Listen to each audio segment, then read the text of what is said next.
as águas vêm sobre mim. Aleluia. Boa noite, gente, a paz de Jesus, amém? Amém, gente. Você pode se colocar em pé só mais um pouquinho.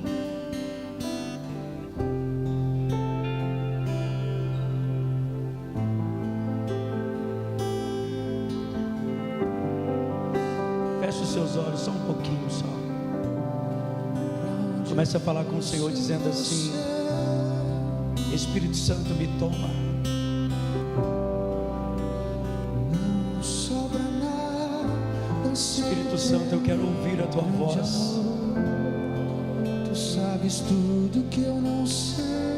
Quero ser tomado pela tua presença.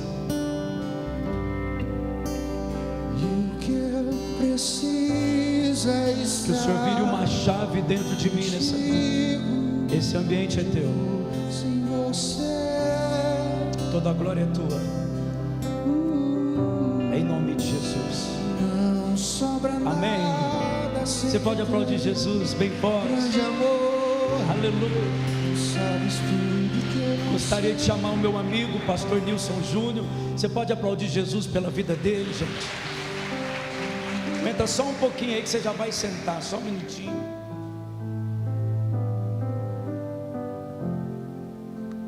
Tem muitas coisas que nós estamos vivendo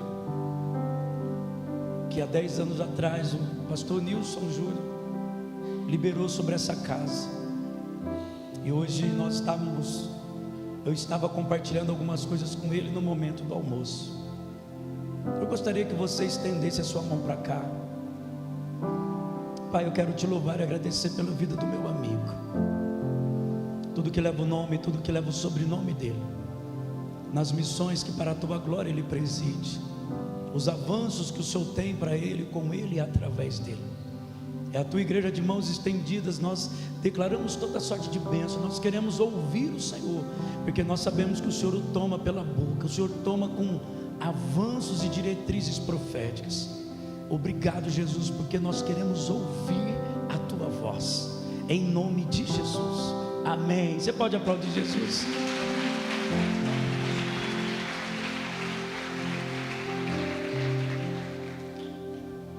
Boa noite, graça e paz, amém, gente? Vocês estão bem? Glória a Jesus. Toma o teu lugar um pouquinho, fica à vontade. Aleluia. É um prazer estar com vocês aqui, poder, depois de, acho que faz 10 anos atrás, né, voltar a Nova Mutum e de alguma forma ter esse tempo de comunhão e de celebração na presença do nosso Deus e Pai. Nós estamos aqui desde sexta-feira, num final de semana bem proveitoso, onde nós estamos ministrando, mas também sendo ministrados pela graça e pelo poder do Espírito Santo, conversando entre ministrações e conversas à mesa, sendo aperfeiçoados. Assim como nós acreditamos que a Escritura nos ensina que a igreja é um homem coletivo e na mesa do Senhor nós somos desenvolvidos e aperfeiçoados. Para você que não me conhece, né? Deixa eu me apresentar aqui só para você saber de onde é que eu venho, quem eu sou. Você olha para o cara cabeludo, barbudo, com a cara de maconheiro, né? Fica preocupado não, que eu já deixei as drogas há muitos anos, né? Só antes eu tinha cara de crente e era maconheiro. Hoje eu tenho cara de maconheiro e sou crente. Deus não vê como vê o homem, graças a Deus. Aí você vê um cara meio estranho, né? Uma aparência meio estranha, fica meio assustado, né? O meu nome é Nilson Júnior, e sou casado com a Vanessa. Nós somos parte dessa casa Mevan. Somos em 3 irmãos. Eu sou o irmão mais jovem, mais novo do apóstolo Luiz Hermínio. Lá em casa a gente chama o Mino, né? O apóstolo Luiz é o Mino, que nos últimos anos exerceu uma função sobre a nossa vida, dando apontamentos, direcionamento e instrução para a nossa casa, e mais do que um irmão, sempre foi um pai, desde a nossa infância. A gente ainda era menino, o Luiz era um jovem e já exercia essa função de pai, de acolher, de trazer para perto. E eu e Vanessa estamos casados há 32 anos, fruto do nosso casamento. Nós temos 4 filhos, 3 deles são casados e eu tenho 8 netos. Eu falei para os irmãos lá no encontro de jovens: me respeitem, eu sou de outra categoria, né? Eu sou avô. Os últimos anos Deus me trouxe para o sertão do Nordeste brasileiro. Vivi minha vida toda no sul do Brasil, em Itajaí, em Santa Catarina, mas esses últimos anos o Nordeste ele arrebatou o nosso coração. E meio a um ambiente improvável, nós podemos ver o poder e a vida de Deus sendo revelada. Eu estou muito tocado hoje, porque nós tivemos esse final de semana, eu estou aqui, mas lá na base da missão, onde eu coordeno junto com um grupo de irmãos desses últimos anos, num povoado sertanejo, o Sam esteve com a gente, conhece a base da missão, a igreja que tem lá na base, e esse final de semana a gente teve um seminário, o Rei da Páscoa, e os meninos, aqueles que nos últimos anos a gente tem trabalhado com eles, desenvolvido, eles foram os palestrantes, os professores, os pregadores. E hoje pela manhã teve batismo lá na missão. E eles mandaram as fotos, e é interessante porque é o fruto do seu trabalho, mas você não está lá. E eu dou glória a Deus por isso, porque Jesus nos ensinou a nos tornar um tipo de igreja que a gente pode sair de cena e ninguém vai notar, porque nós trabalhamos para que Ele receba toda a glória, toda a honra e toda a adoração.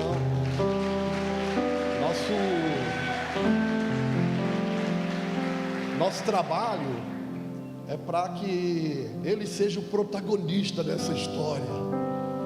Mas o que mais me tocou hoje é porque teve alguns adolescentes da comunidade, alguns órfãos de pais vivos, que participam de um projeto que a gente tem dentro da missão chamado Sertão Educativo. Tem 80 crianças que são assistidas diariamente no contraturno escolar. Eu tenho uma filha pedagoga, um genro professor de educação física, e junto com mais 10 missionários, eles trabalham todos os dias com as crianças da comunidade. E algumas delas se converteram, outras delas já são obreiras na missão, cresceram com a gente. E desde o último ano, alguns deles foram se decidindo em Cristo, tem 14, 15, 16 anos, e hoje mais um grupo de adolescentes de 15 anos foi batizado lá na missão. Mas eles me mandaram uma foto, a foto da dona Litinha, 76 anos, ela dentro da piscina, lá dentro da congregação, ela sendo batizada. Isso tocou, me arrebatou por dentro, porque a palavra de Deus diz em Joel que antes do grande e terrível dia do Senhor, Ele vai derramar de novo o seu Espírito. Ele diz que os vossos filhos e filhas profetizarão, vossos jovens terão visões, e vossos velhos sonharão. Uau! E eu tenho aprendido naquele lugar a fazer duas coisas. As pessoas tratam a gente às vezes como: esse irmão é profeta, tem um espírito profético. Mas eu tenho aprendido que mais do que eu profetizar, é eu preparar um ambiente seguro para os meus filhos profetizarem. E nós estamos vendo isso acontecer num lugar improvável, um povoado de 1000 pessoas. Algumas casas ainda são de taipa, não tem saneamento básico. Algumas pessoas que não têm muita perspectiva de futuro vivem ali. O tempo passa em outro ritmo ali, mas estão sendo afetadas pelo poder do Evangelho. E eu tenho aprendido também que eu preciso preparar um lugar para os meus filhos profetizarem, aqueles que nasceram dos nossos lombos, filhos biológicos, mas também aqueles que foram gerados nas nossas entranhas, que por causa do Evangelho nós geramos no nosso espírito. Eu também tenho aprendido, a partir do texto de Joel, a provocar um ambiente para que os velhos voltem a sonhar. E hoje eu vi Dona Litinha, cabelinho todo branquinho, sentadinha na piscina, o pessoal ajudando ela. 76 anos, uma improvável, sendo afetada pelo poder do Evangelho. Uau! Nós estamos reunidos como igreja nessa noite. É uma noite diferente, né? Tem a celebração, está tudo decorado. Ainda bem que aquele túmulo ali está vazio, graças a Jesus. Tem uma decoração especial, porque é uma reunião de Páscoa, é uma celebração. E o que sustenta a nossa vida é o Evangelho. O apóstolo Paulo vai dizer que o Evangelho é o poder de Deus. E a tradução literal da palavra grega, onde origina-se a palavra Evangelho, é a boas novas, a boa notícia. E a boa notícia do Evangelho é que Jesus já veio, Jesus já fez, está consumado. A boa notícia do Evangelho é que Yeshua, o nosso Mashiach, o nosso Messias, Ele vai voltar, e Ele vai fazer, e no seu retorno, tudo aquilo que ainda não é, vai ser pleno para sempre, porque Ele, no seu retorno, Ele vai estabelecer o seu reino, e nós vamos reinar, governar com Ele, sobre tudo e sobre todas as coisas. A boa notícia é que Ele vai voltar. Essa é a bendita esperança que alimenta, que supre, que sustenta a nossa vida. Se você me perguntasse, irmão Júnior, por que você vive? Eu vivo por causa da bendita esperança. Que bendita esperança é essa? É um clamor que provoca o meu homem interior todos os dias a clamar: Maranata, vem Senhor Jesus, vem Senhor. Essa é a boa notícia do Evangelho, daquele que veio e fez, daquele que vai vir e vai fazer. Mas escute, a boa notícia do Evangelho é que Ele veio e fez, Ele vai voltar e vai fazer, mas é que Ele está presente, aqui, agora, no hoje, pelo poder e pela revelação do seu Espírito, o amigo Espírito Santo. Ele está presente e Ele está fazendo.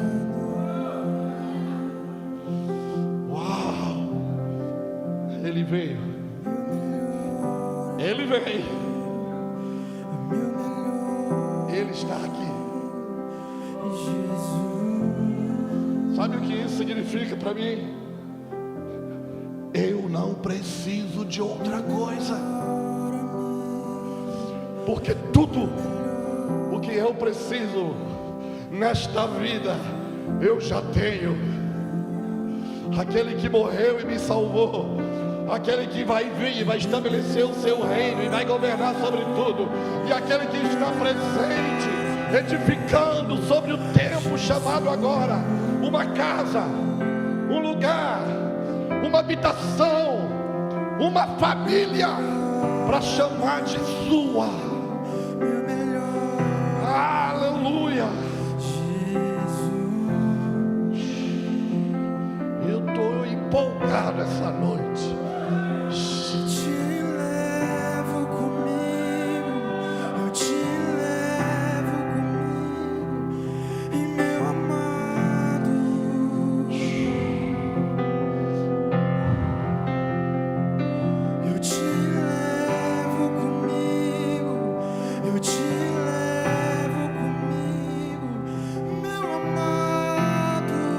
Jesus, escute, eu tenho aprendido nesses últimos tempos que Deus é um Deus de ordem, e parece Quando a gente lê a história da igreja na terra, os movimentos, as movimentações dos cristãos nos últimos 2000 anos, nós percebemos que parece que de tempos em tempos, Deus entra em ação para botar as coisas no devido lugar quando elas parecem entrarem em desordem, quando elas estão trilhando um caminho de desordem, de caos. Deus se movimenta e entra em ação para quê? Sopra sobre a sua noiva, a sua casa, a sua família, que ele chama de igreja, para ordenar ela. E a minha percepção que esses dias, quando eu digo esses dias, esses últimos anos, 3, 4, 5 anos para cá, esses dias, é que esses dias, o Senhor está mais uma vez trabalhando para botar a sua casa em ordem. E o propósito e a finalidade de Deus colocar a sua casa em ordem é por causa dos dias futuros, tudo aquilo que está escrito, que é a bendita esperança que sustenta a nossa vida, a boa notícia, as boas novas do Evangelho. E quando eu penso em Deus estar colocando a sua casa em ordem, me traz um sentimento de fazer uma aplicação em 3 áreas da nossa realidade de vida. Quando eu penso, o que seria Deus colocando a sua casa em ordem? Deus está colocando a sua casa em ordem. Deus está colocando esse cara aqui. Eu não sei quanto a você, mas o tempo que Deus está me organizando por dentro, Ele está mexendo comigo.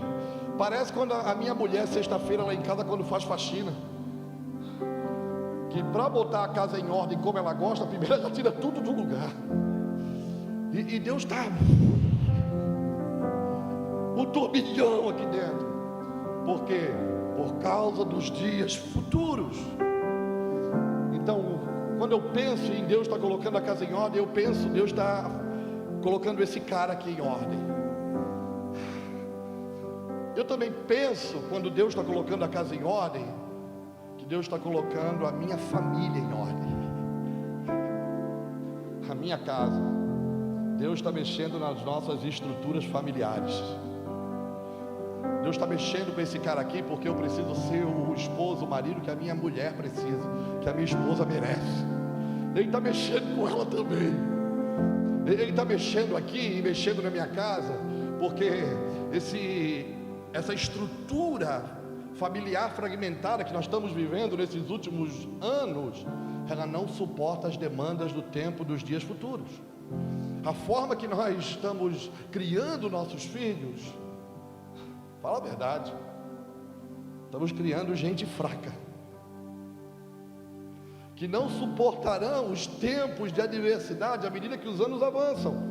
Quanto mais os anos avançam, mais encurta a distância e o espaço de tempo para a volta de Jesus, e mais a profecia bíblica se cumpre, mais um cenário vai se formando. Então Deus está colocando essa casa em ordem, Deus está colocando a minha família em ordem, e Deus também está colocando essa casa, a igreja, no tempo presente, em ordem. Deus está colocando eu, minha família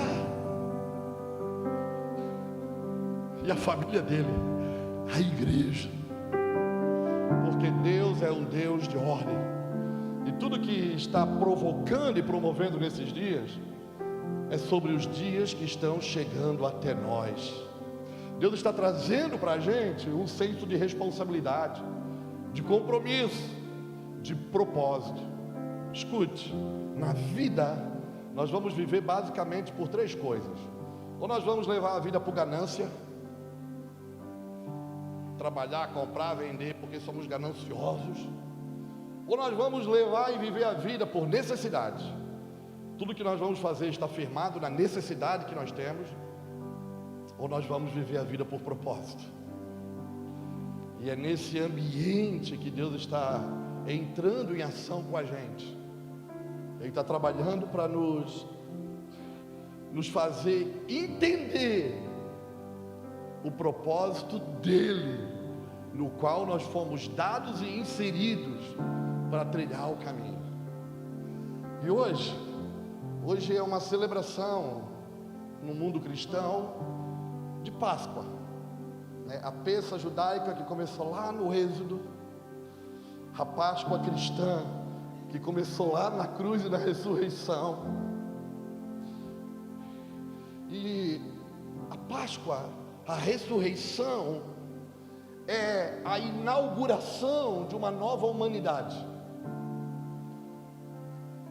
A ressurreição de Cristo é a inauguração de um novo mundo, de uma nova realidade de vida.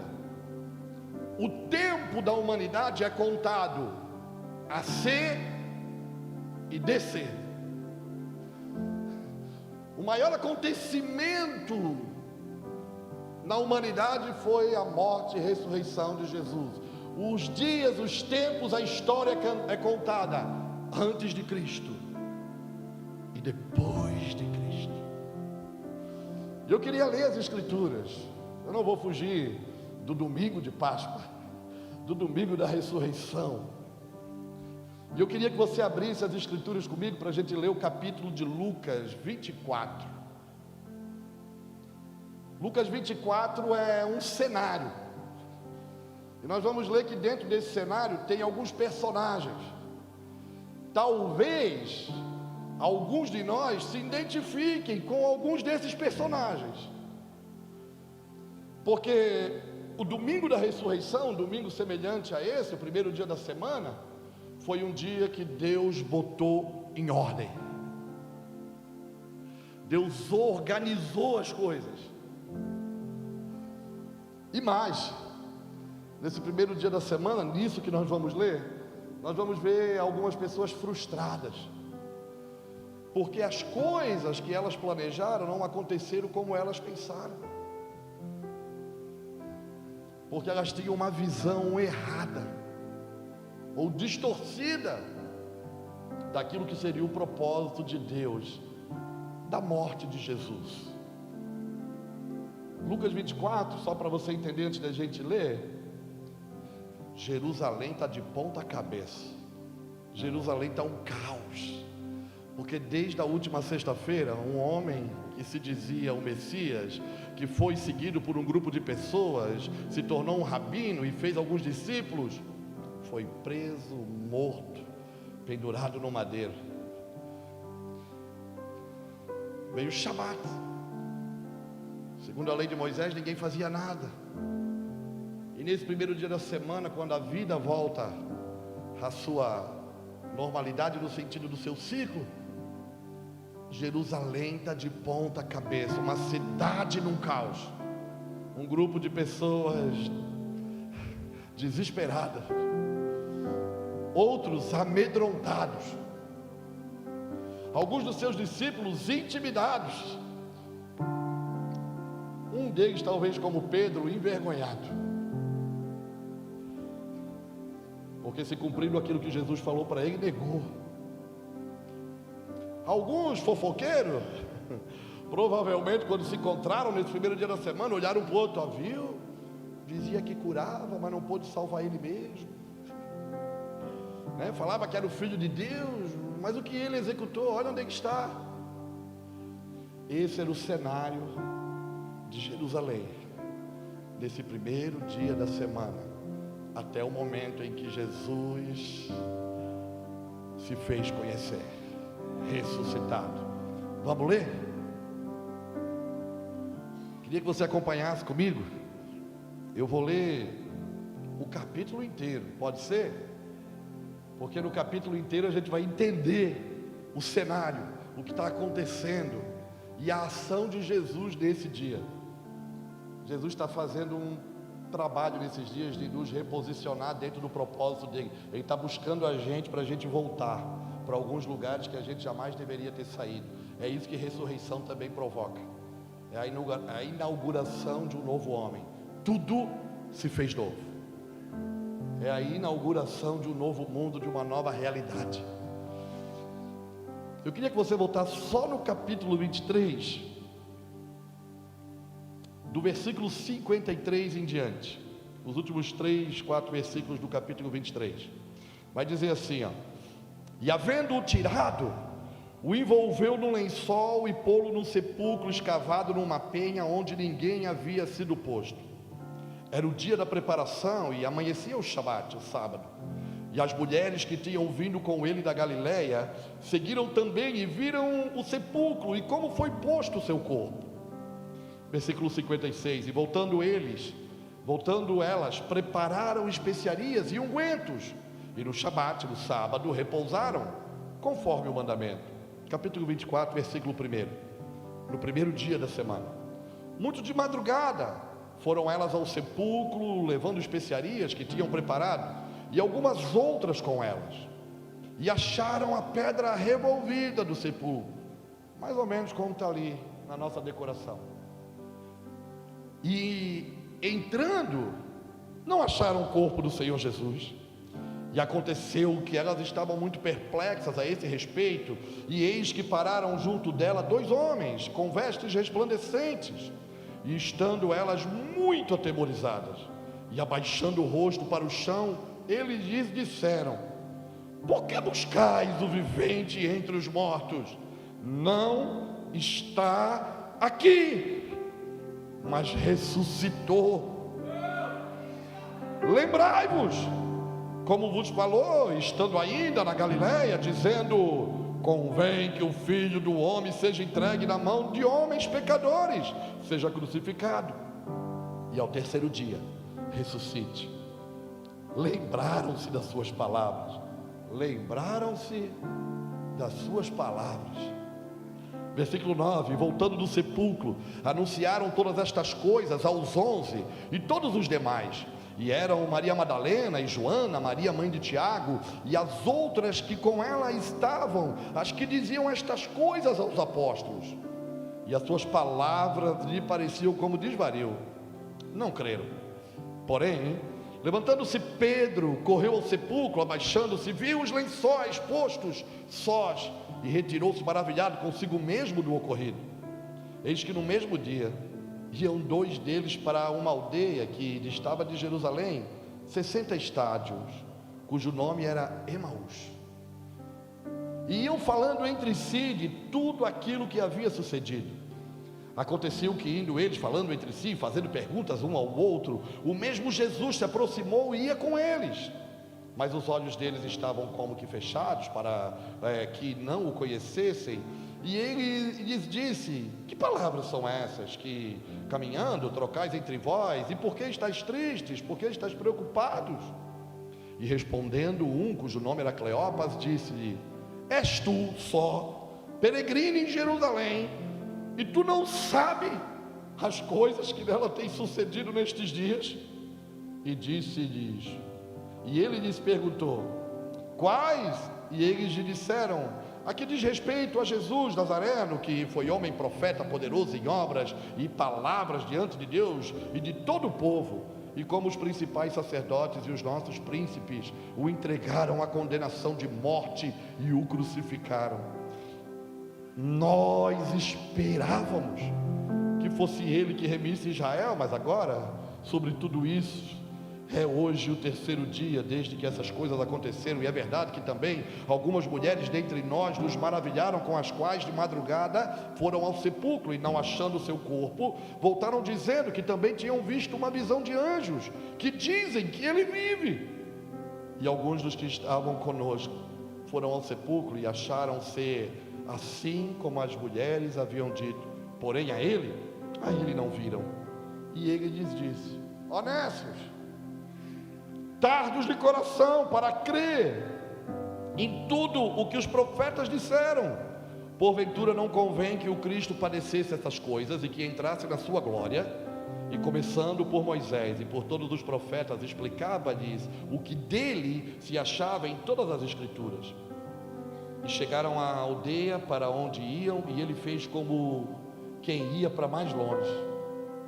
E eles os constrangeram, dizendo: fica conosco, porque já é tarde, já declinou o dia. E entrou para ficar com eles. E aconteceu que, estando com eles à mesa, tomando o pão, e abençoou, e o partiu, e lhe deu, abriram-se-lhe então os olhos, e o conheceram, e ele desapareceu. Disseram um para o outro: porventura não ardia em nós o nosso coração, quando pelo caminho nos falava e quando nos abria as escrituras? E na mesma hora, levantando-se, tornaram para Jerusalém e acharam congregados os 11 e os que estavam com eles, os quais diziam: ressuscitou verdadeiramente o Senhor, já apareceu a Simão. E eles lhes contaram o que lhe acontecera no caminho, e como deles fora conhecido no partir do pão. E falando eles estas coisas, o mesmo Jesus se apresentou no meio deles e disse-lhes: paz seja convosco. E eles, espantados, atemorizados, pensavam que viam algum espírito.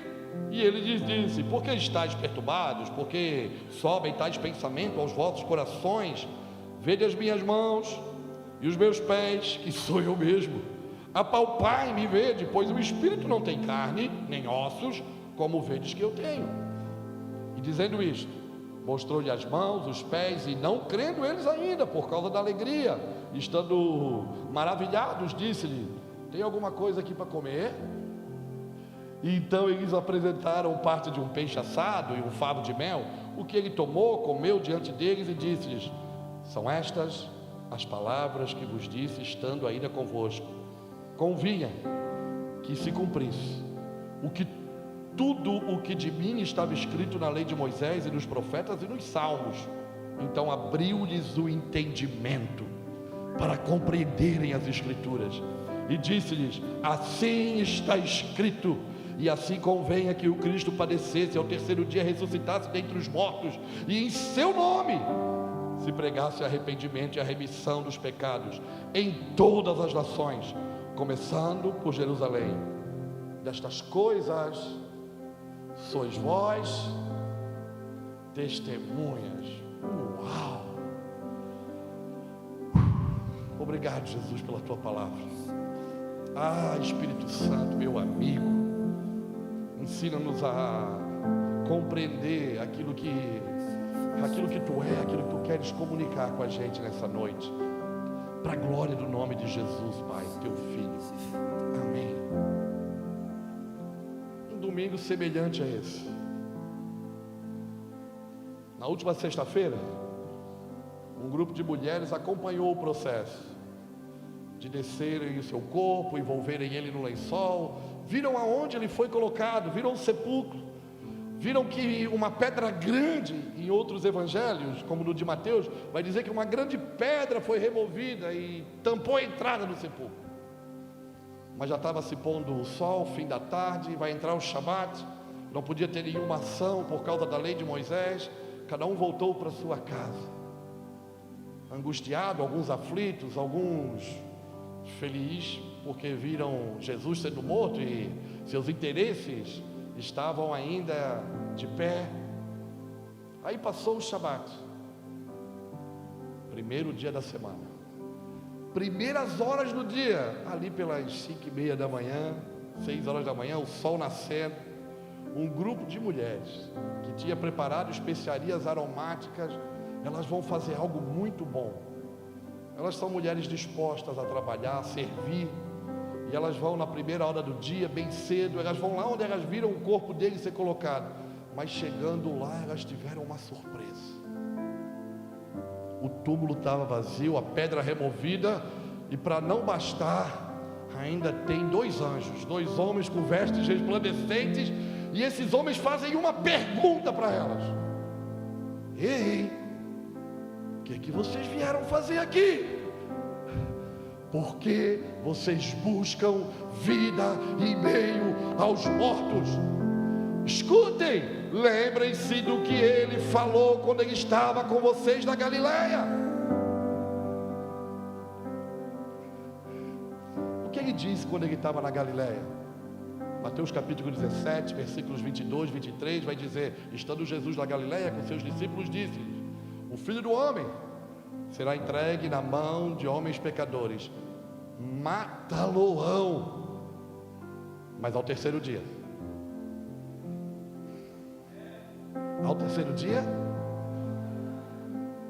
ressuscitará. Eu tenho aprendido algo nesse texto. Eu falei que dentro desse primeiro dia da semana tem vários personagens. Talvez a gente se enquadre dentro desse cenário do domingo de ressurreição. Nós se identificamos com alguns desses personagens. Essas mulheres eram boas mulheres, trabalhadoras, dispostas a servir, mas o que elas foram fazer já tinha passado o tempo. Elas estavam dispostas a ungir o corpo do Senhor, estavam querendo participar daquele momento, mas o tempo de ungir o corpo do Senhor já tinha passado. O que eu quero dizer? É que quando nós não prestamos atenção na palavra que Deus nos fala, e buscamos entender sobre o tempo e os dias que nós estamos vivendo, nós corremos como igreja risco de fazer coisas que, ainda que têm aparência de serem boas, são desnecessárias. É a mesma coisa de que busca vida em meio a coisas mortas. Foi errado essas mulheres irem ao sepulcro? Não. Foi errado a expectativa que elas foram ao sepulcro. Era para elas ir só para conferir, porque elas tinham sido instruídas que ele iria ser morto e ressuscitar. Era para eles terem ido lá, mas era só para dizer: vamos lá para ver, vamos lá conferir que o que ele falou é verdade. Não era para elas estarem assustadas e atemorizadas, e nem tampouco querendo buscar o corpo de um homem morto para ungir. O corpo dele já tinha sido ungido naquela semana que antecedeu a Pêssega, a Páscoa. Jesus, chamado de Domingo de Ramos, Jesus tem uma entrada triunfal em Jerusalém, não é assim? Ele é recebido pela multidão, todos cantando e gritando: Hosana, Hosana, bendito é o que vem em nome do Senhor. Ele é recebido pela multidão e ele passa ali aqueles dias instruído no templo, fazendo o seu trabalho, o seu ministério de anunciar tanto a sua morte como a sua ressurreição e a vinda do seu reino. Naqueles dias ele tinha ido jantar na casa de um certo Simão leproso em Betânia. Betânia é um lugar especial. Betânia é uma aldeia a 3 quilômetros de Jerusalém. Era o lugar nessa semana, nos últimos dias de Jesus, ele passava o dia em Jerusalém, no templo.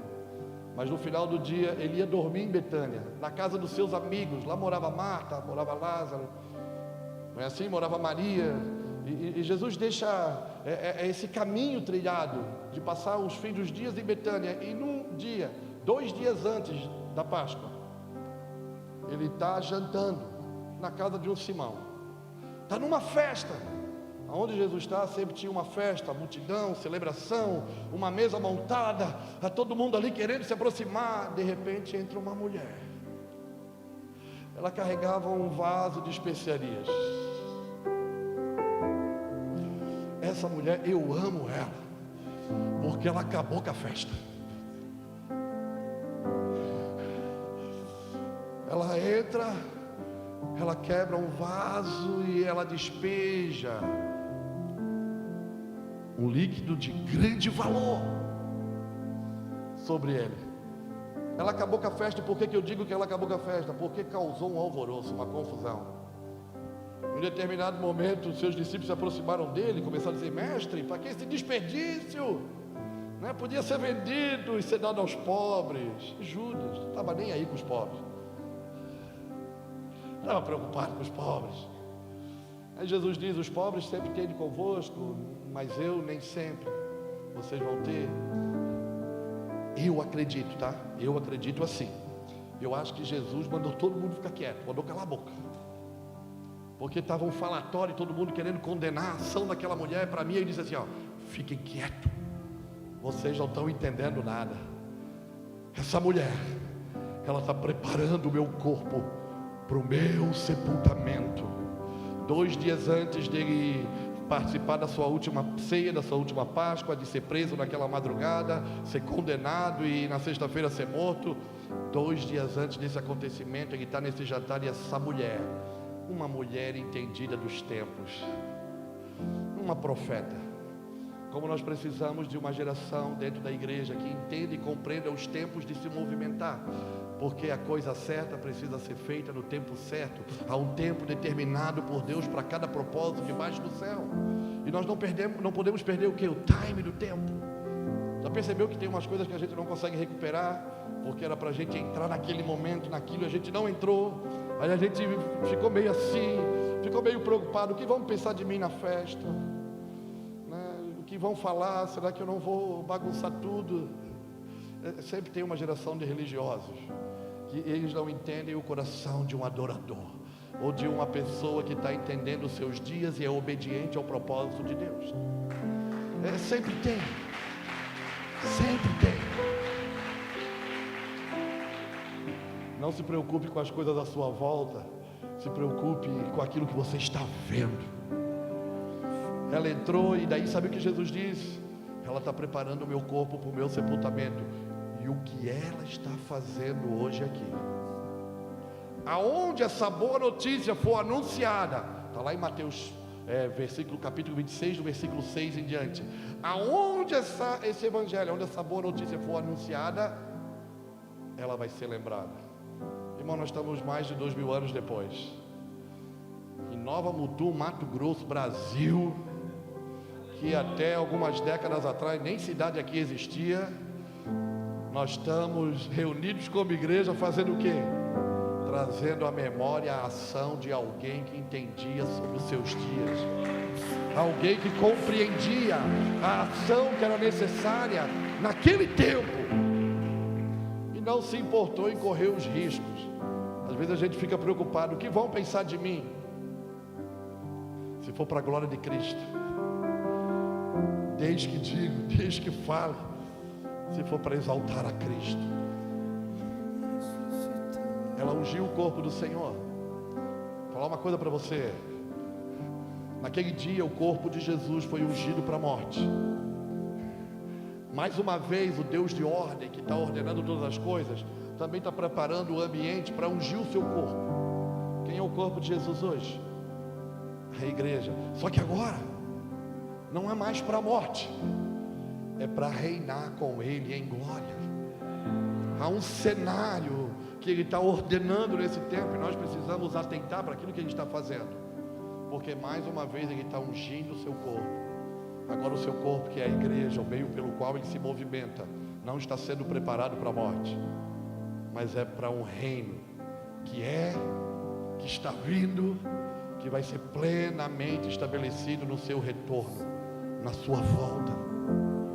Aí essas mulheres, depois de lembrarem das suas palavras, versículo 8 que a gente leu no capítulo 24, elas lembraram das suas.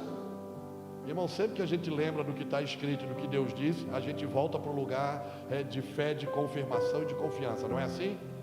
Sempre que a gente lembra, é verdade, Ele disse, é verdade, está escrito, a gente volta a estar posicionado no lugar devido. Aí elas entenderam, é verdade, Ele tinha dito para a gente, aí alegraram o seu coração, e elas voltaram para onde estavam reunidos os apóstolos.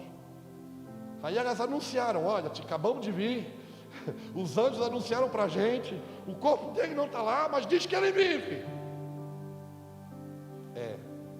Alguns apóstolos não creram também. Eles pensaram que elas estavam loucas, porque a palavra delas parecia como desvario. Irmão, sempre que alguém tem uma revelação, é difícil mesmo acreditar. É complicado. Quando você senta com alguém, você vai compartilhar de uma revelação, daquilo que você acabou de ouvir, de ver, de experimentar em Deus.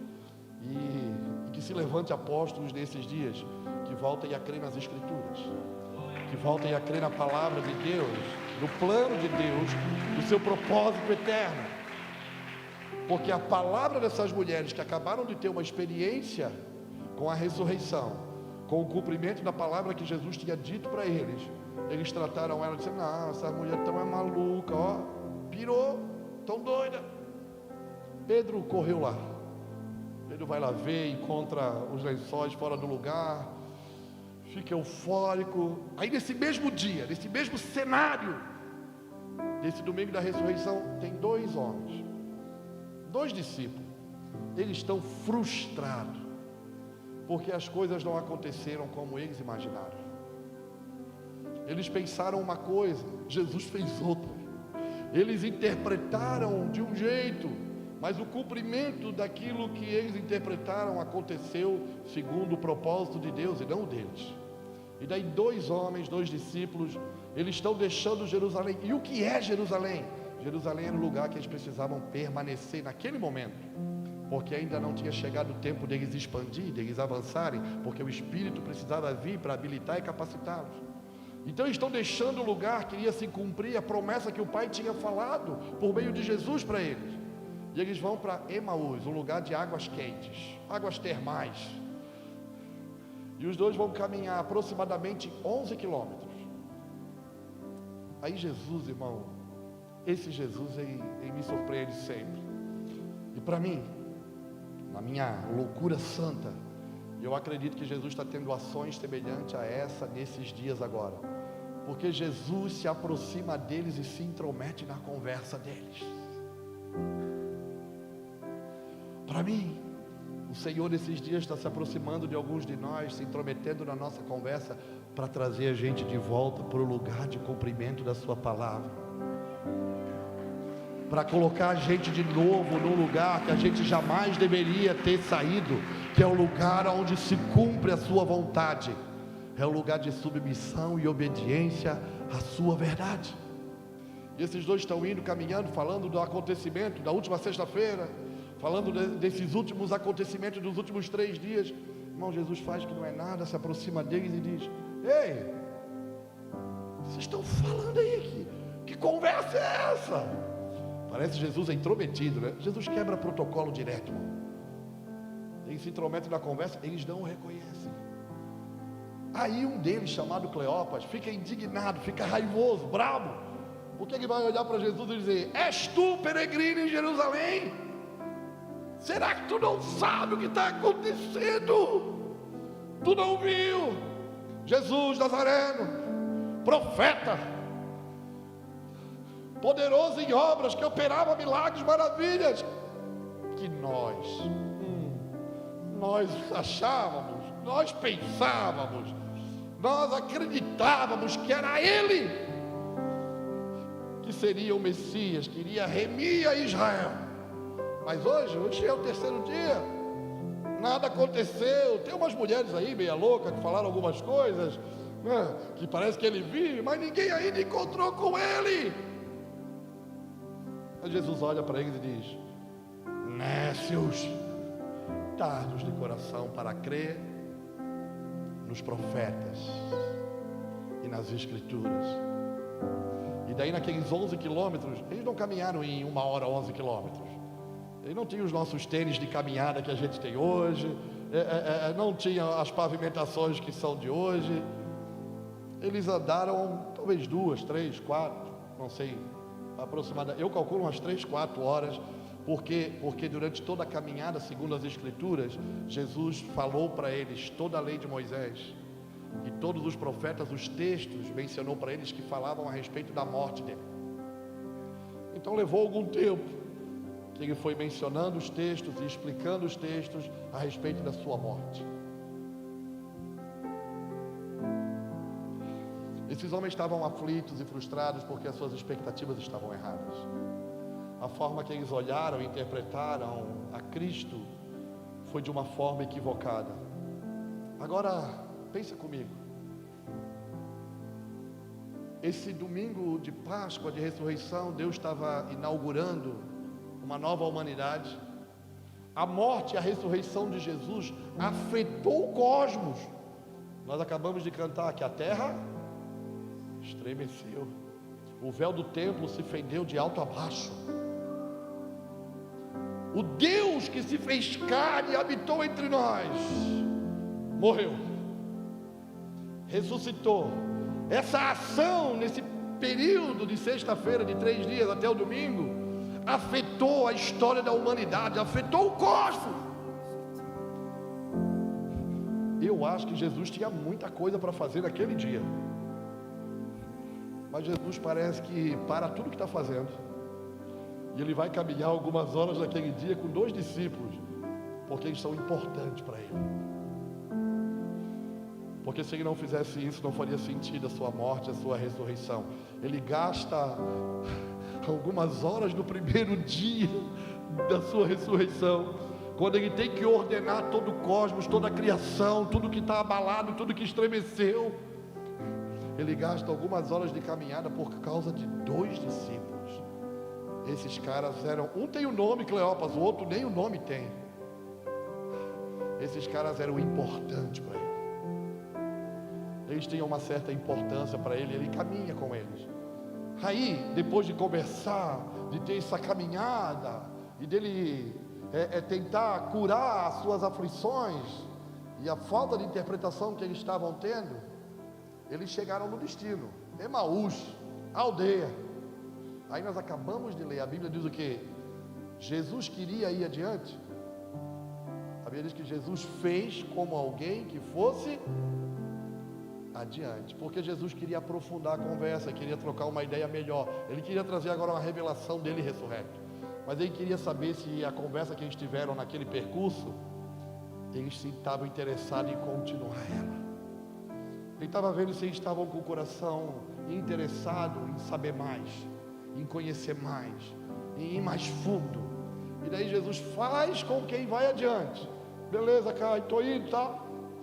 A gente se encontra por aí. Aí eles constrangeram o Senhor. Tem até um hino, né? Pentecostal, antigo. Fica conosco, Senhor, já se faz tarde. Não é assim? Fica, Senhor. É isso aí. Aí eles constrangem o Senhor e o Senhor, eles estão interessados. Eles querem aprofundar a conversa. Eles querem trocar uma ideia. Aí eles entram na aldeia.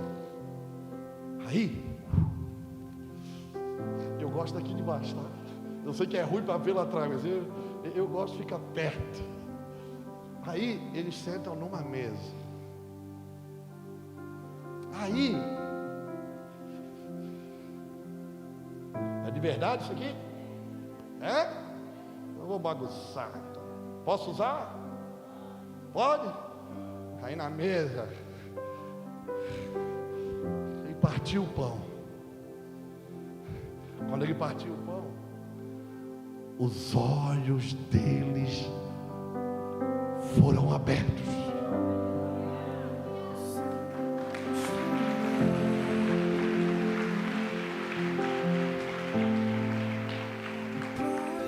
E no partir do pão, seus olhos foram abertos, eles o reconheceram. E Jesus desapareceu. Porque o propósito Jesus já tinha cumprido com ele. Jesus já tinha revelado ele ressurreto para que eles pudessem voltar a Jerusalém, para o lugar de cumprimento da palavra do Pai, onde o Espírito iria descer. Eu tenho aprendido de uma forma simples.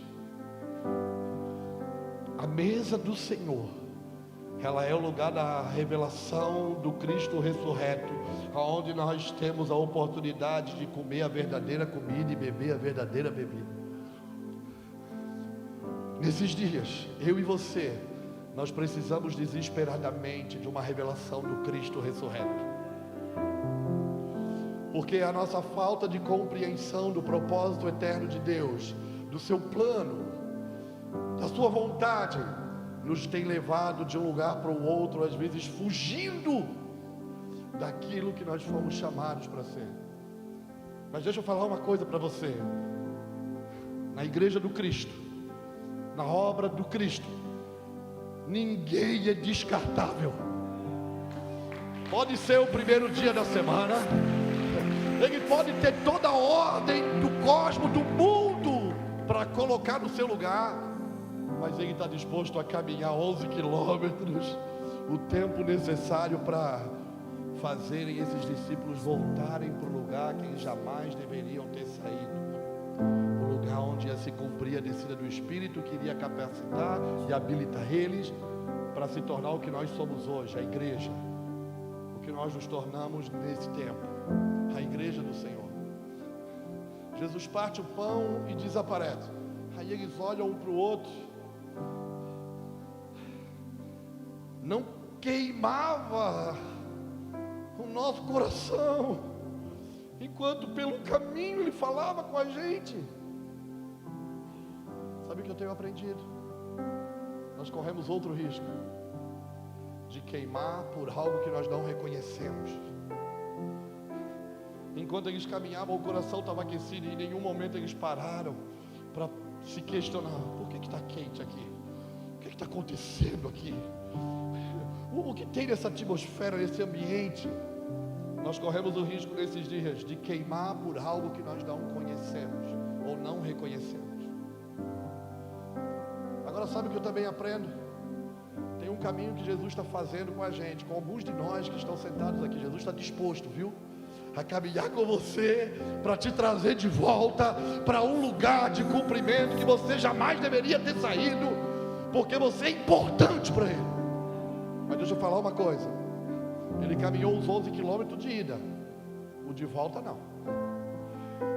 Quando os olhos deles foram abertos e eles reconheceram que Ele era o Messias, o Cristo ressurreto, Jesus desapareceu. Aí olhou um para o outro e disse: rapaz, o nosso coração queimava enquanto Ele falava com a gente. O que os dois fizeram? Voltaram. Jesus caminhou 11 quilômetros, 12, não dá para dar uma medida exata, é de 11 a 13 quilômetros. Jesus caminhou 11, 12 quilômetros. Eles caminharam 22, 23, 24. Eles tiveram que caminhar o dobro, porque esse caminho de volta eles tiveram que fazer por si mesmos. Jesus fez o caminho para revelar quem Ele é, mas o caminho de voltar para o lugar que eles não deveriam ter saído, eles tiveram que fazer por causa da revelação que tiveram.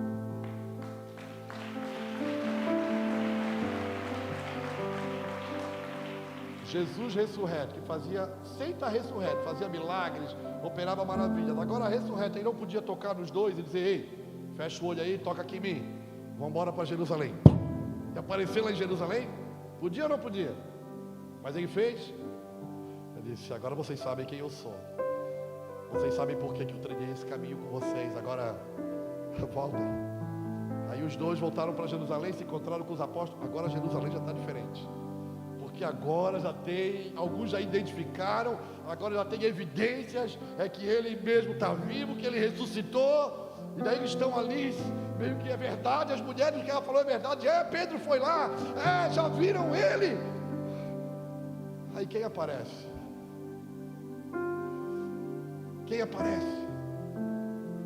Quem entra no ambiente? Ele, o Cristo, o meu amigo, o meu Senhor, o que me deu a vida, o que fez tudo novo, o que reina para todo sempre. Aí eles ficaram eufóricos, alguns ainda incrédulos, sem acreditar. Ele disse: toca aqui, vê minha mão, toca em mim. Eu não sou espírito, um corpo, não tem carne nem osso. Você sabia que Jesus tem corpo, né? Jesus não é um espírito, você sabe disso? Sabe, né? Tem que perguntar. Jesus tem um corpo, toca aqui. Aí ele estava assustado. Jesus estava com fome. Será que tem algum restaurante em Nova Mutum que serve peixe com mel? Eu ainda não consegui associar esse cardápio. O cardápio de Jesus é meio estranho, mas eles tinham metade de um peixe assado, mel, deram para ele, ele comeu. Eles estavam ali eufóricos. Aí ele disse: era necessário que todas essas coisas acontecessem a meu respeito, para que se cumprisse as escrituras dos profetas. E daí Jesus foi ensinar a lei de Moisés, dos profetas e os salmos, e lhe abriu o entendimento para que eles conhecessem as escrituras. Que esse tempo de celebração, de ressurreição, o nosso entendimento seja aberto, para nós conhecermos as escrituras sagradas que revelam o plano e o propósito eterno do nosso Deus e Pai. Porque o dia que nós entendemos as escrituras, nós vamos sair de uma vida de erro, nós vamos sair de uma vida de aflições, de medos e inseguranças. Por quê? Porque a Escritura ensina que o Deus que fala faz, o Deus que fala cria, e todas as vezes que falou, Ele criou, que falou, Ele fez, e Ele continua fazendo. A minha oração é que nesse domingo de Páscoa, alguns de nós sejam reposicionados. Nós pensávamos que ia acontecer assim, eu estou frustrado porque as coisas não aconteceram como eu achei. É verdade, cara, as coisas de Deus são feitas do jeito de Deus. mas Ele está disposto a reposicionar a gente, por isso Ele está trabalhando. Pensa numa cidade de desordem, Jerusalém, naquele domingo. Agora Jesus gastou parte daquele dia para botar algumas pessoas na ordem que elas precisavam estar novamente, porque esse é o poder que a ressurreição provoca.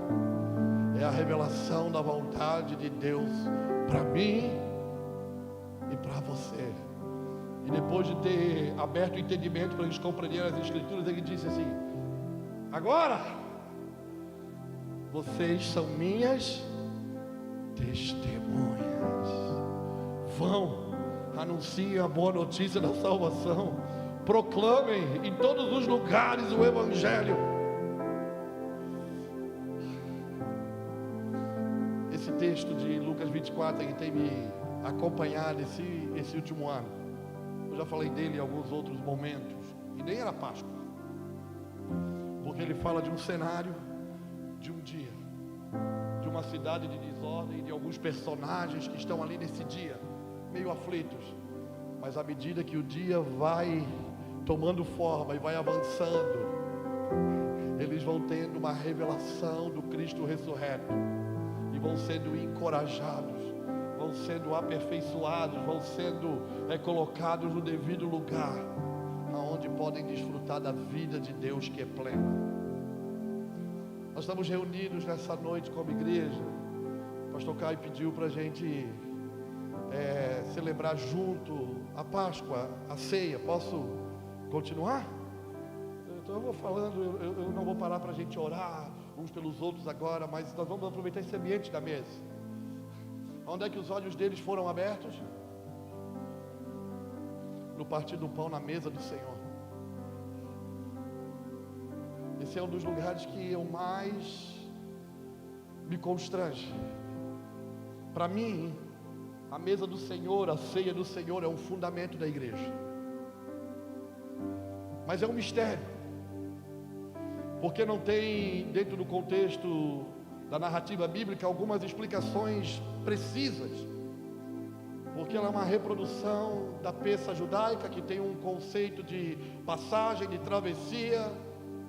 Dentro da cristandade ela tem elementos estabelecidos, porque refletem aquilo que Jesus ensinou e depois foi reproduzido pelos seus apóstolos.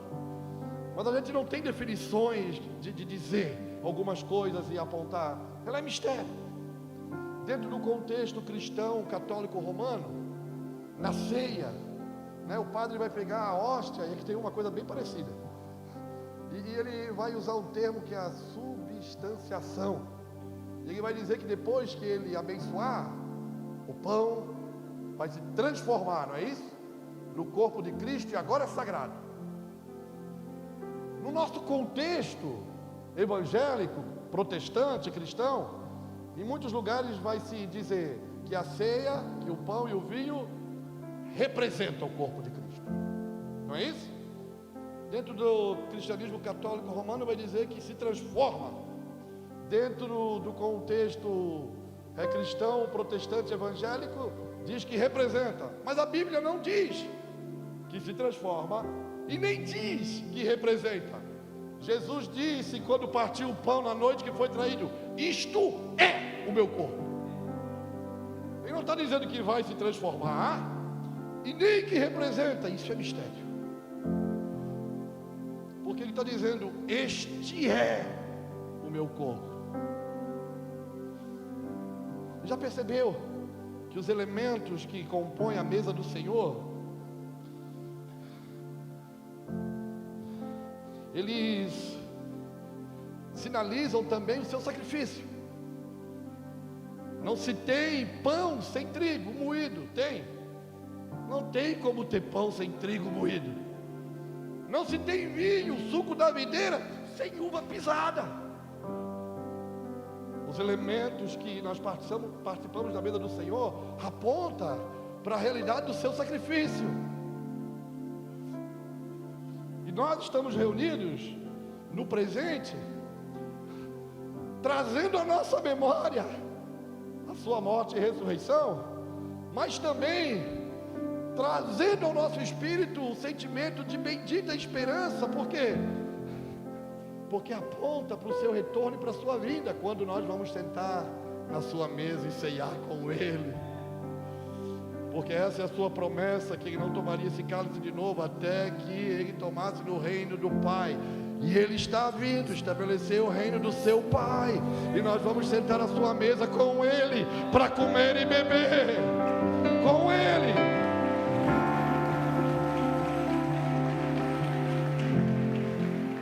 E nós estamos aqui no presente, então nós estamos olhando para o passado, né? Nós estamos voltando 2000 anos atrás. Nós estamos ansiando para o futuro. Não vou correr ainda. Nós estamos olhando o dia futuro do seu retorno e da sua vida. E nós estamos no presente. Agora aqui no presente, escute. Eu aprendi ceia errado lá no começo da igreja evangélica. Ceia era um culto pesado, de morte, carregado de pecado. Não, a ceia não é sobre morte. A ceia do Senhor é uma celebração à vida. Ele ressuscitou, está vivo.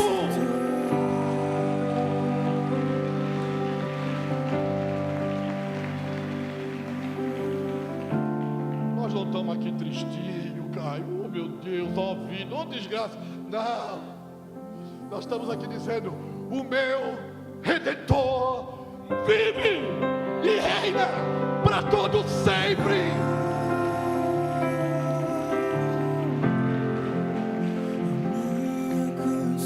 Agora tem instruções.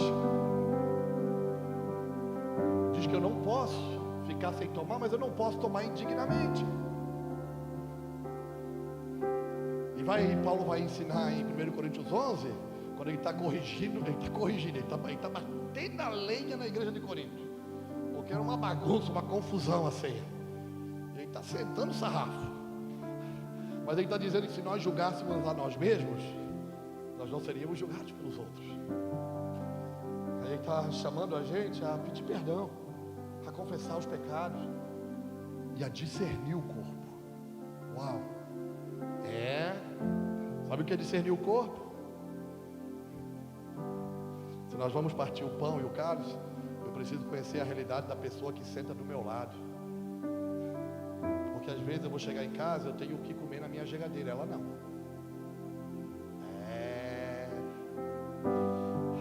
Às vezes eu estou feliz, mas ela está triste. Às vezes eu estou num momento de conquistas, ela está num momento de perda. Discernir o corpo é ajudá-la na mesa do Senhor a encontrar em Cristo a vida que ela precisa em plenitude. Agora, quem pode, quem não pode participar da ceia? Cada denominação tem os seus protocolos de quem pode e quem não pode. Lá na missão nós temos o nosso protocolo, que é quem não pode tomar a ceia? Quem não tem aliança no corpo. Só. Por quê? Porque a ceia a mesa do Senhor é uma mesa de aliança. Se eu não sou parte do corpo, eu não tenho aliança com Cristo, então eu não devo tomar antes de ter uma aliança com Cristo. Porque isso é uma proteção para mim mesmo. Porque a ceia não é para os de fora, é para o corpo. Revela a aliança do corpo, da igreja. E é nesse lugar que nós celebramos a bendita esperança da salvação e o anseio do retorno do seu reino, a sua volta quando Ele vem estabelecer o seu governo. E na mesa do Senhor, no partir do pão, nós temos sempre os nossos olhos abertos para vê-lo. E queria aproveitar esse ambiente para a gente cear, celebrar. Eu não sei como funciona aqui. As pessoas servem, elas vêm buscar, elas vão servir, então tá bom. É porque lá na missão a gente tem um grupo menor, né? Aí nós atropelamos os protocolos lá. Eu tenho que perguntar. O nosso protocolo lá, eles são pequenininhos, mas é porque é um grupo pequeno, é uma comunidade sertaneja. Uma noite de celebração. Uau! O meu Redentor vive. A sua ressurreição inaugurou uma nova humanidade, tudo se fez novo. A sua morte e ressurreição inaugurou um novo mundo. E nós temos motivos o suficiente para glorificar, celebrar, exaltar seu santo nome. Ambiente como esse de ceia, da mesa, do partir do pão, da comunhão dos santos, Deus cura. Muitos traumas são curados, enfermidades físicas são curadas. Porque nesse mistério, esse é o corpo. Eu acho que quando Jesus disse esse é meu corpo, ele está falando dos elementos, mas na mesa que ele estava sentado, ele olhou para os discípulos. Esse é meu corpo. Esse é meu corpo. Esse é meu corpo. Esse é meu corpo. Vamos orar? Ora antes ou depois? Então vamos servir primeiro. Depois a gente ora. Que daí a gente faz a festa.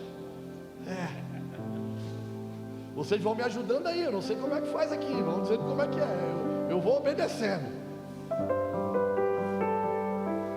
Aleluia. Aleluia.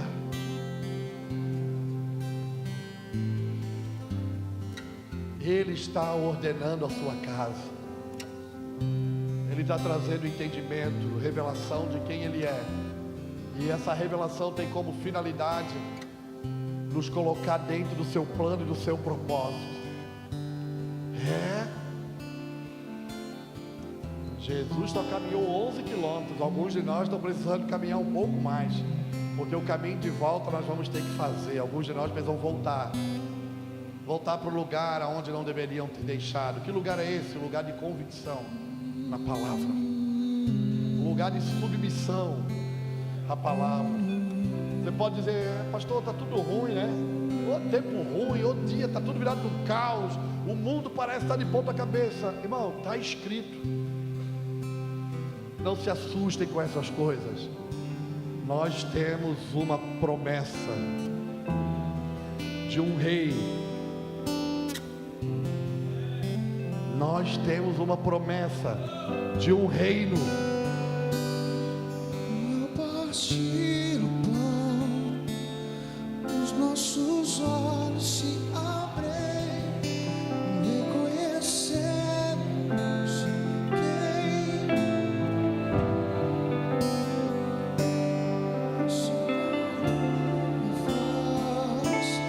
os nossos corações queimam de amor, queimam de amor. E ao partir o pão, os nossos olhos se abrem e reconhecemos quem tu és. Ao som da tua voz, os nossos corações queimam de amor.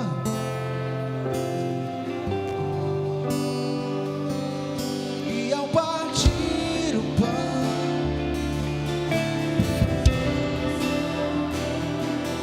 reconhecemos quem tu és.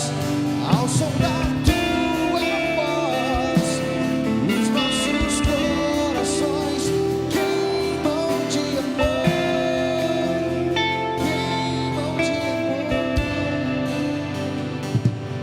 Ele entrou em casa e está na mesa.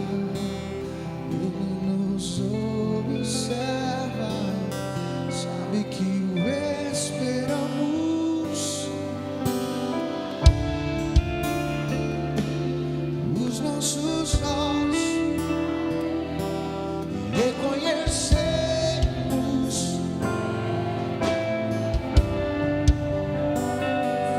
Ao som da tua voz, os nossos corações queimam de amor.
Porque eu recebi do Senhor o que também vos ensinei, que o Senhor Jesus, na noite em que foi traído, tomou o pão, e tendo dado graças, partiu e disse: tomai e comei, isto é o meu corpo, que é partido por vós. Fazei isto em memória de mim. Semelhantemente, também depois de cear, tomou o cálice, dizendo: este é o cálice da nova aliança, do novo testamento, no meu sangue. Fazei isto todas as vezes que beberdes, em memória de mim. Porque todas as vezes que comerdes este pão, beberdes este cálice, anunciai a morte do Senhor, até que Ele venha. Portanto, qualquer que comer este pão ou beber esse cálice do Senhor indignamente, será culpado do corpo e do sangue do Senhor. Examine-se, pois, o homem a si mesmo, e assim coma desse pão e beba deste cálice. Aleluia. Pai, em nome de Jesus, nós nos reunimos como tua família nessa noite. Nós sentamos à tua mesa para comer e beber a verdadeira comida e a verdadeira bebida, que és tu, o teu corpo que foi partido e dado por nós. Nós celebramos a tua ressurreição nesse dia. Nós glorificamos o teu nome, para que se ouça no céu, se reconheça na terra, que não há Deus semelhante ao nosso Deus, que é santo, que é poderoso em todo tempo. Digno é o Senhor de toda honra, de toda glória e de toda adoração. Santo é o Senhor sobre tudo e sobre todos. Sim, Yeshua é o seu nome, e em breve voltará. E hoje aqui, agora nós clamamos: Maranata, Maranata, Maranata, Maranata, Maranata, Maranata, Maranata.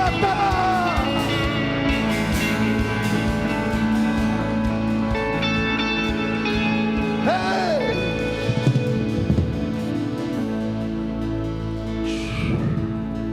Participamos todos para a glória do nome daquele que é santo e digno de toda adoração.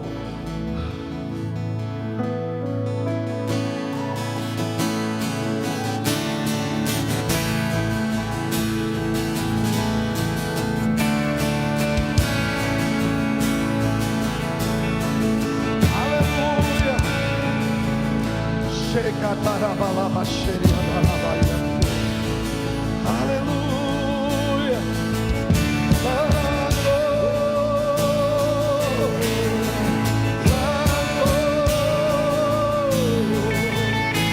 o Senhor, Santo,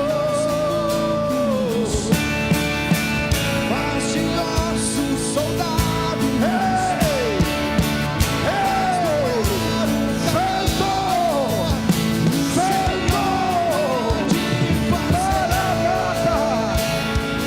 Ele vive, Ele vive, Ele vive.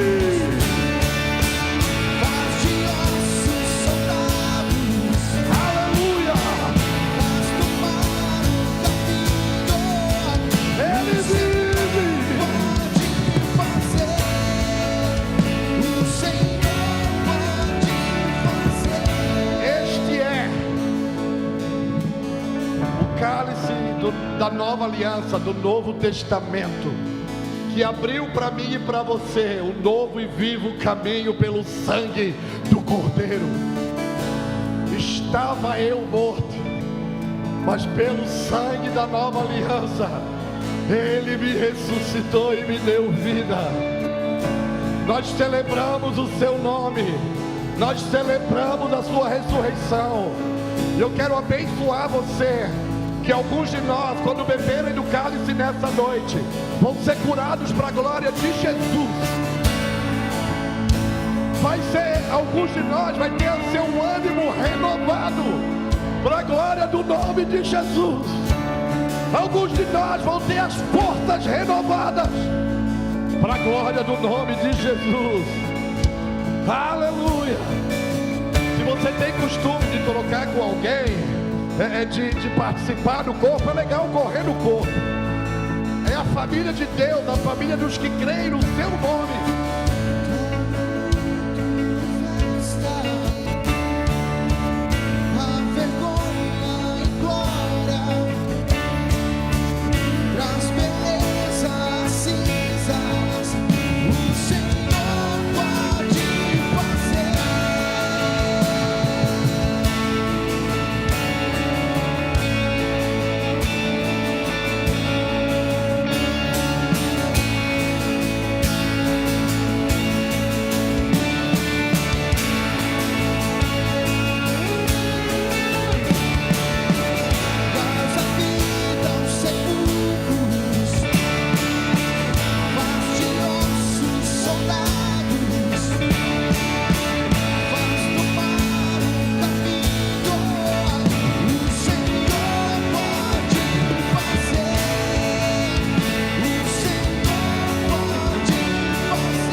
Depois de ter se revelado para os seus discípulos, ele deu uma voz de comando. E eu queria ler para a gente de novo, antes da gente beber do cálice da nova aliança. E disse-lhes: assim está escrito, assim convinha que o Cristo padecesse e ao terceiro dia ressuscitasse dentre os mortos, e em seu nome se pregasse o arrependimento e a remissão dos pecados em todas as nações, começando por Jerusalém. E destas coisas sois vós testemunhas. E eis que sobre vós envio a promessa do meu Pai. Ficai, porém, na cidade de Jerusalém, até que no alto sejais revestidos de poder. Obrigado, Jesus. Obrigado, Messias. Obrigado, Yeshua. Obrigado, Jesus. Espírito Santo, vem sobre a tua igreja, a tua noiva. Vem sobre a tua casa, habilita e capacita ela como testemunha do Novo Testamento, da nova aliança, desse novo e vivo caminho. Habilita a tua igreja, Senhor, para que a boa nova do Evangelho seja anunciado aqui em Nova Mutum, aqui no Mato Grosso, aqui no Brasil e em todas as nações da terra, para a glória do teu nome. Participamos todos em nome de Jesus.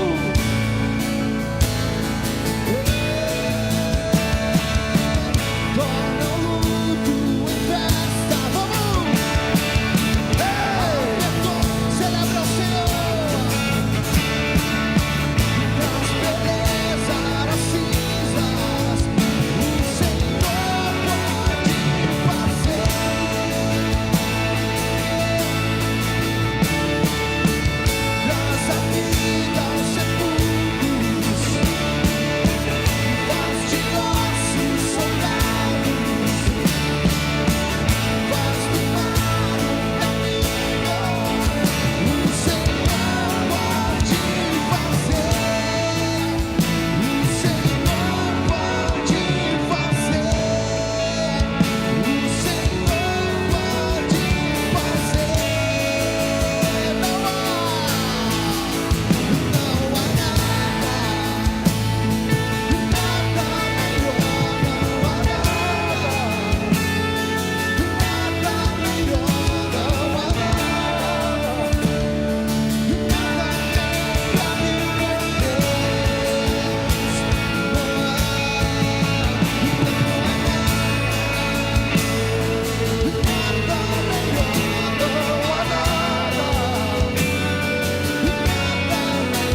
O mundo, a sociedade da qual nós fazemos parte, ela pode estar um caos.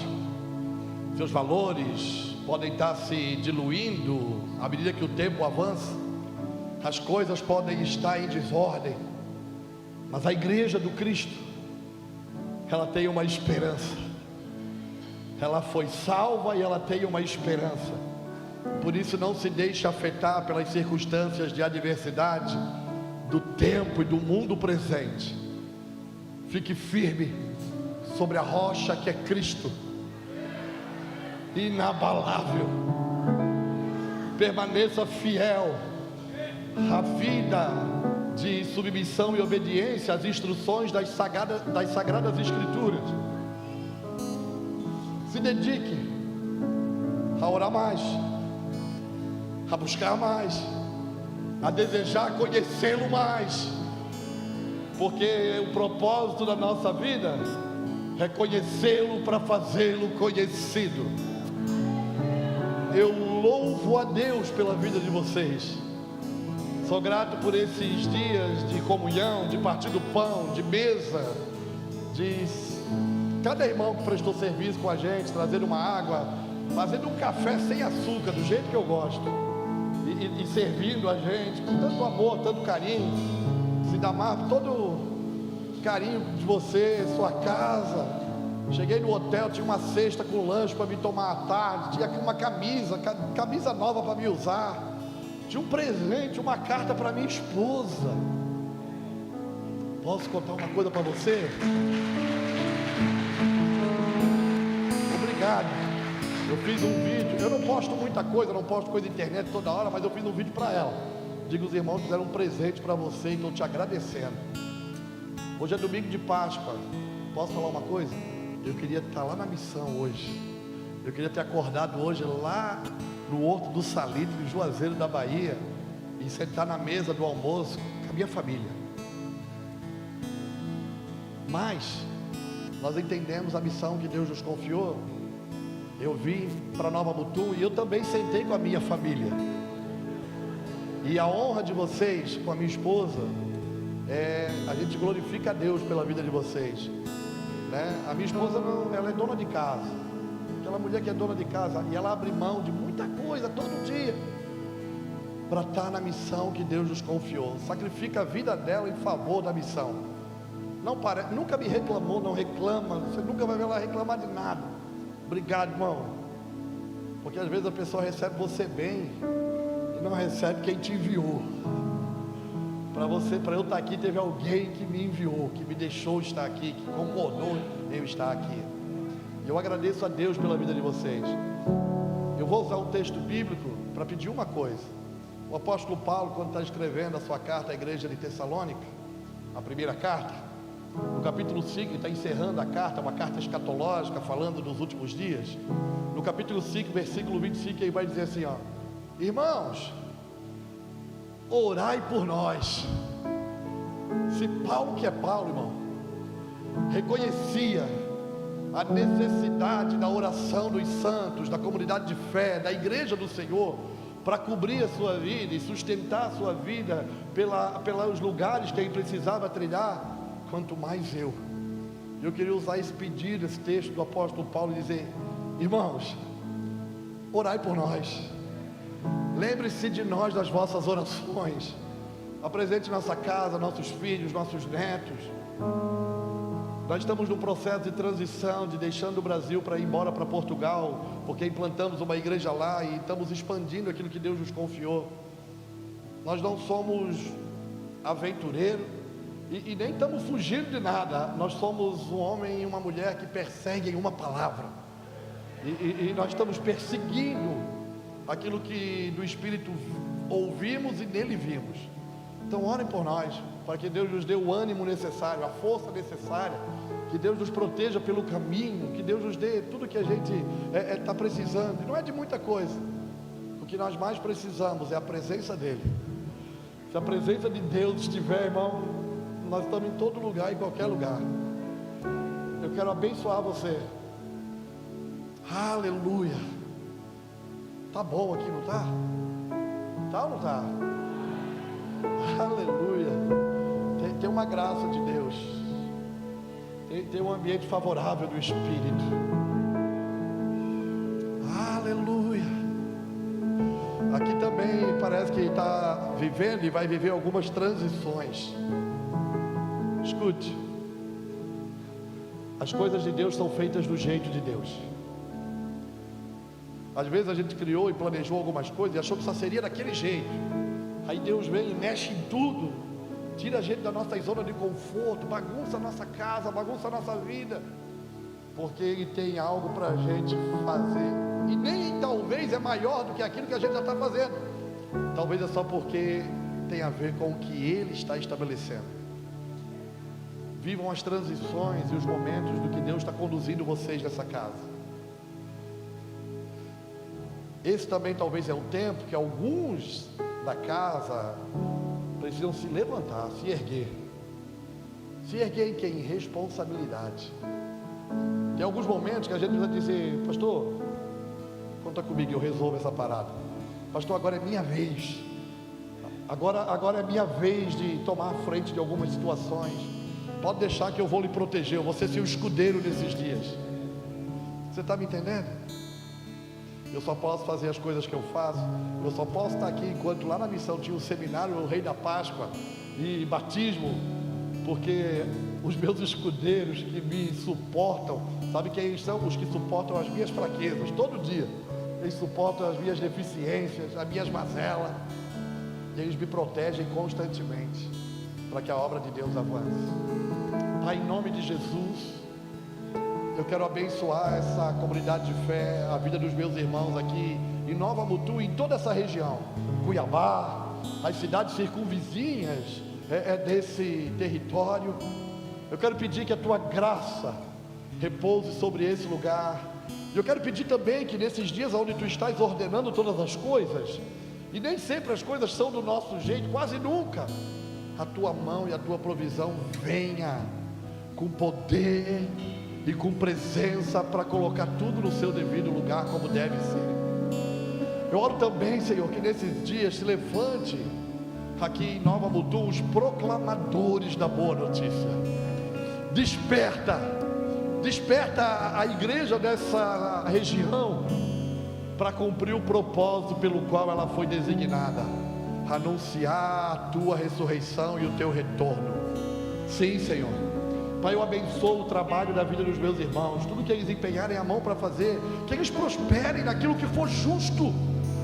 Se tiver retidão, justiça, naquilo que eles estão executando, que eles sejam abençoados e colham pelo fruto do seu trabalho, das suas renúncias, no nome do teu Filho Jesus.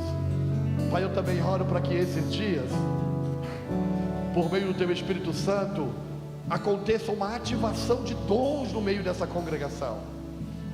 Deus, desperta a cada dia mais a voz profética, os homens que vão ajudar a construir os fundamentos apostólicos.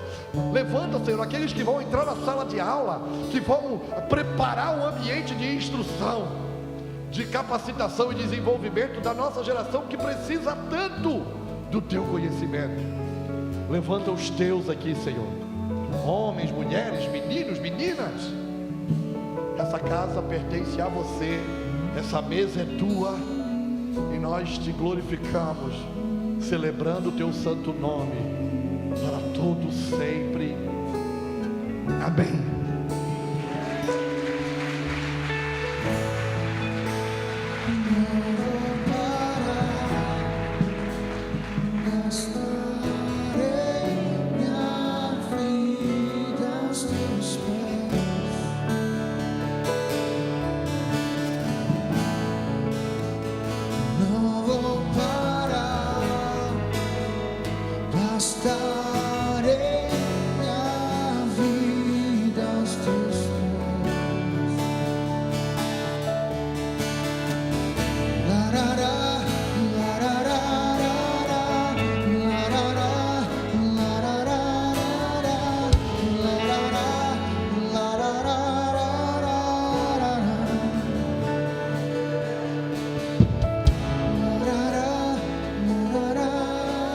Aleluia. Paz do Senhor, povo de Deus, amém. Glória a Deus. Eu quero conhecer quem nos visita essa noite, por gentileza, levanta sua mão aí. Aleluia, glória a Deus. Nós estamos ali no Imersão, né? Temos aqui alguns jovens de Sapezal. Cadê os jovens de Sapezal? Cadê os jovens de Cuiabá? Cadê o Mateus de Itapurá? A Giovana de Cáceres?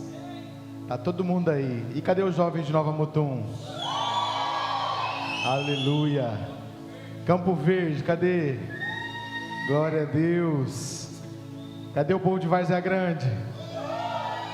Gente, tem mais gente aí, né? Se eu esqueci de alguém, me perdoe. Da onde? Poconé tem também? Cadê o povo de Poconé? Aí sim, hein? Gente, a gente está ali e está sendo sobrenatural. Acabando o culto aqui, a gente vai voltar para lá, sem hora para acabar. Aleluia. A gente está com o pessoal lá diferenciado, legendário, tem de tudo lá, irmão. Tem de tudo.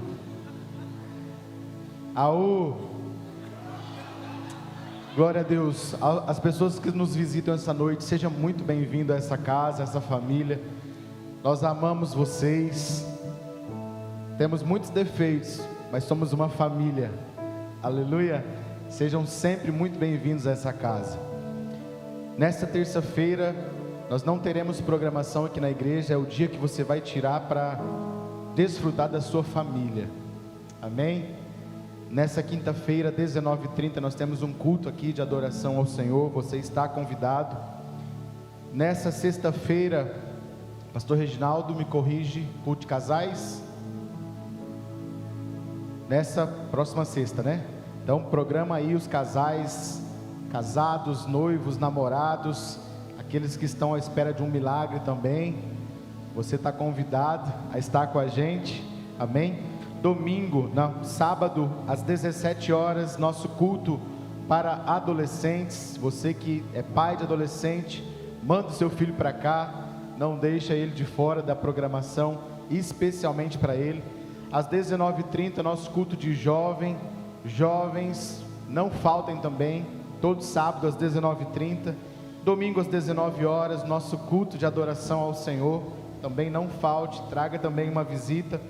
E mulheres, abriram novas turmas para o Experiência do Lar, então você vai procurar a pastora Maitê, para você tirar suas dúvidas e mais informações, amém? Deus abençoe vocês.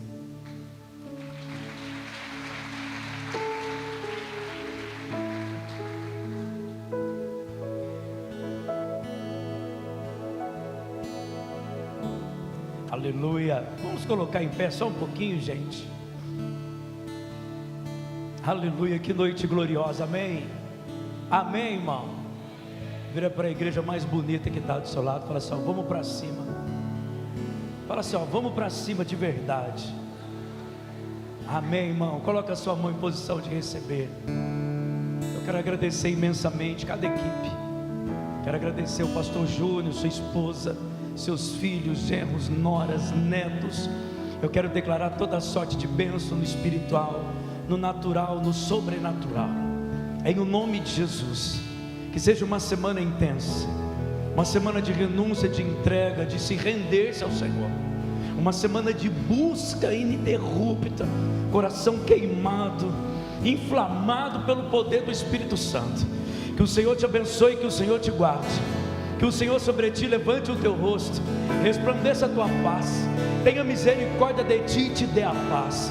Que o amor do Pai, a redenção do Filho e as doces consolações do Espírito Santo sejam muito mais do que abundantes e transbordantes sobre a tua vida, a tua casa e toda a tua família, em nome de Jesus. Aplauda o Senhor bem forte.